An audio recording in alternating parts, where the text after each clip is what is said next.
जम्मू कश्मीर में चुनाव कब तक होंगे, ये जो अटकलें लग रही हैं, इन अटकलों के बीच में एक खबर आई जिस खबर में ये कहा गया कि chief election commissioner Rajiv Kumar अपने दलबल के साथ जम्मू कश्मीर आ रहे हैं और वो जम्मू कश्मीर का दौरा करेंगे। इस दौरे में वो 20 जिलों के डिप्टी कमिश्नरों से मिलेंगे, अलग अलग राजनीतिक दलों से मिलेंगे और उसके अलावा अलग अलग सुरक्षा एजेंसियों से भी मुलाकात करेंगे और मुलाकात करके आंकलन करने की कोशिश करेंगे कि क्या जम्मू कश्मीर में आने वाले कल में चुनाव हो सकते हैं। क्या वाकई ज़मीनी हालात इतने अच्छे हो चुके हैं कि इन हालात के चलते अब जम्मू कश्मीर में चुनाव कराए जाने चाहिए। ये आंकलन उन्हें करना है। लेकिन जैसा मैंने आपको कहा कि चीफ इलेक्शन कमिश्नर का और उनकी टीम का जम्मू कश्मीर आना इस बात की दलील है कि जम्मू कश्मीर में चुनावों को लेकर माहौल बनना शुरू हो गया है। हालांकि अभी भी साफ नहीं है कि क्या असेंबली के चुनावों की घोषणा इसके बाद की जाएगी, क्योंकि चीफ इलेक्शन कमिश्नर का जम्मू कश्मीर आने का मतलब यह है कि वो चीफ इलेक्शन कमिश्नर के तौर पर हालात का जायजा लेंगे, यहां के राजनीतिक दलों से मिलेंगे, उनकी बात सुनेंगे, 20 जिलों के डिप्टी कमिश्नरों से, एसएसपीओं से, सुरक्षा एजेंसियों से मुलाकात करेंगे, उनसे जम्मू कश्मीर के हालात का जायजा ब्यौरा लेंगे। उस ब्यौरे को लेने के बाद केंद्रीय गृह मंत्रालय का भी जम्मू कश्मीर के मामले में बहुत अहम रोल रहता है। केंद्रीय गृह मंत्रालय भी एक रिपोर्ट तैयार करके इलेक्शन कमीशन ऑफ इंडिया को देता है, क्योंकि यहां पर सुरक्षा देने का काम, सुरक्षा प्रदान करने का काम जो है वो केंद्रीय गृह मंत्रालय का है। जब उनकी रिपोर्ट तैयार होगी वो भी इलेक्शन कमीशन ऑफ इंडिया के पास जाएगी। लेकिन जैसा मैंने आपको पहले भी एक वीडियो में कहा था, संभवतः यही लग रहा है कि शायद जम्मू कश्मीर में साल 2023 में चुनाव नहीं होंगे, लेकिन कोई सरप्राइज हो इससे भी इनकार नहीं किया जा सकता। अब अगर मान लीजिए chief election commissioner Rajiv Kumar अपने दलबल के साथ 15 अप्रैल के करीब करीब जम्मू कश्मीर आते हैं और 3 दिन का जम्मू कश्मीर का दौरा करके वापस चले जाते हैं और उसके बाद केंद्रीय गृह मंत्रालय से जम्मू कश्मीर को लेकर उनकी असेसमेंट मांगते हैं और असेसमेंट के मिलने के बाद अगर अप्रैल के आखिर में जाकर भी वो चुनावों की घोषणा करते हैं, तो क्या मई जून के महीने में सरकार चुनाव कराने के लिए तैयार होगी? जम्मू कश्मीर की सरकार तो कहेगी कि हम चुनावों के लिए तैयार हैं, लेकिन परिस्थितियां क्या होंगी? परिस्थितियां ये होंगी कि अप्रैल 11 के बाद या अप्रैल 15 के बाद अमरनाथ यात्रा के लिए रजिस्ट्रेशन के काउंटर खुल जाते हैं। रजिस्ट्रेशन के काउंटर का खुलने का मतलब यह हो गया कि पठानकोट से लखनपुर से लेकर ठीक बालतल तक सारे एरिया को सैनिटाइज करना, सारे एरिया को यात्रा के लिए तैयार करना। और जिस तरीके की आतंकवादी गतिविधियां राजौरी, पुंछ में और जम्मू संभाग के कुछ इलाकों में देखने को मिली हैं, उसके चलते जांच एजेंसियां और सुरक्षा एजेंसियां कोई मौका आतंकियों को देना नहीं चाहेंगी।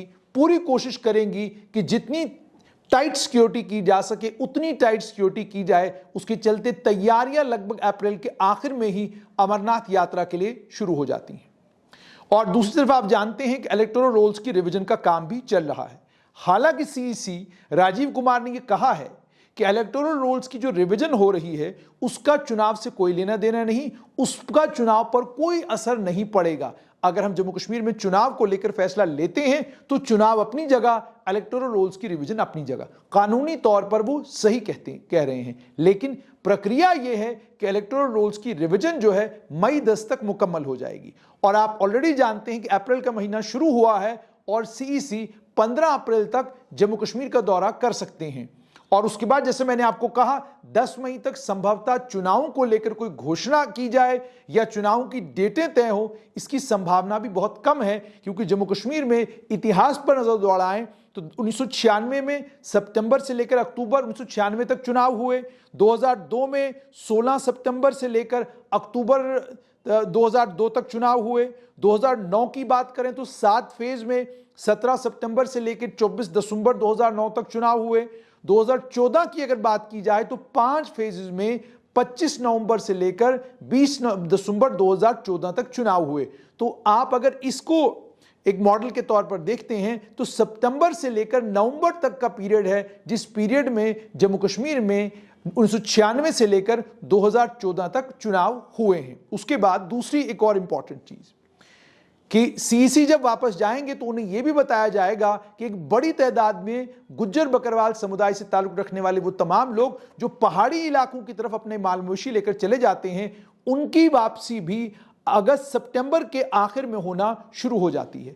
तो उनका भी इन चुनावों में पार्टिसिपेट करना और उनका भी वोट कास्ट करना बहुत ज्यादा जरूरी है। तो उनके वापस आने का भी इंतजार होगा। दूसरी तरफ मई के ही महीने में जम्मू कश्मीर में G20 कॉन्फ्रेंस की कुछ एक मीटिंग्स होने वाली हैं। जाहिर सी बात है उसके लिए भी सुरक्षा व्यवस्था कड़ी करनी पड़ेगी और उसी के बीच में अमरनाथ यात्रा की भी शुरुआत हो जाएगी।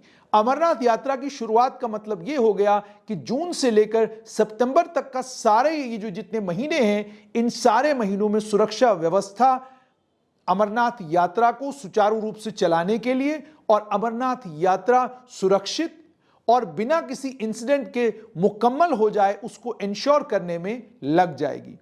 जब सितंबर का महीने में सितंबर तक ये सब होना है तो आप ये भी जानते हैं कि अगस्त के मध्य से ही जम्मू कश्मीर में पंचायत के चुनाव की तैयारी शुरू हो जाएगी। और अगर केंद्र सरकार ये तय करे कि हमें तीनों टियर्स के चुनाव एक साथ कराने हैं तो बीडीसी और डीडीसी भंग करने की प्रक्रिया और उसके बाद जम्मू कश्मीर में इन तीनों टियर्स का चुनाव एक साथ कराने के लिए भी समय चाहिए। तो अक्टूबर के महीने में जम्मू कश्मीर में पंचायत के चुनाव ड्यू हो जाएंगे और उसके फौरन बाद माफ कीजिएगा अक्टूबर में म्युनिसिपल कॉर्पोरेशन के चुनाव ड्यू हो जाएंगे और नवंबर के महीने में आपके पंचायत के चुनाव ड्यू हो जाएंगे। जैसे मैंने आपको कहा पंचायत के तीनों टियर्स के लिए भी 15 अगस्त के बाद तैयारियां शुरू हो जाएंगी और तैयारियां तो वैसे अभी से ही चल रही हैं। इसी तरीके से म्युनिसिपल कॉर्पोरेशन के चुनाव और ज्यादा इंपॉर्टेंट हैं, कमेटियों काउंसिलों के चुनाव और ज्यादा इंपॉर्टेंट हैं, तो उनकी तैयारी भी जुलाई के बाद जम्मू कश्मीर में शुरू हो जाएगी। और आप ये भी जानते हैं कि जुलाई के बाद तैयारियां इसलिए भी होंगी क्योंकि अगस्त और सितंबर का महीना 2 ही महीने मिलेंगे, उसके बाद अक्टूबर के महीने में चुनाव होना तय है। तो मतलब ये कि अगर इस साल को देखा जाए तो इस साल में आपके पास एक ही विंडो बचता है नवंबर का कि आप पंचायत के चुनावों को बाद में कराएं और उससे पहले जम्मू कश्मीर में असेंबली के चुनावों का बिगुल बजाएं। लेकिन क्या ऐसा केंद्र सरकार करेगी? क्योंकि नवंबर के ही महीने में कुछ अन्य राज्यों में भी असेंबली के चुनाव होने तय हैं।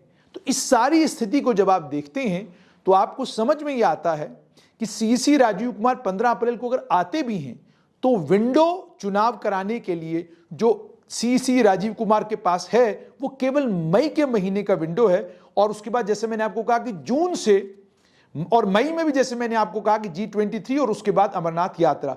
तो इन सारी परिस्थितियों को ध्यान में रखते हुए अब देखना यह होगा कि सीसी राजीव कुमार जब यहां आते हैं अपनी टीम के साथ और तमाम राजनीतिक दलों से डिप्टी कमिश्नर से मिलते हैं, मुलाकात करके जब वो वापस जाते हैं तो जिस वैक्यूम की बात उन्होंने की थी, क्या उस वैक्यूम को लेकर कोई बड़ा फैसला चुनाव आयोग लेगा और लेकर क्या जम्मू कश्मीर में चुनाव की घोषणा की जाएगी।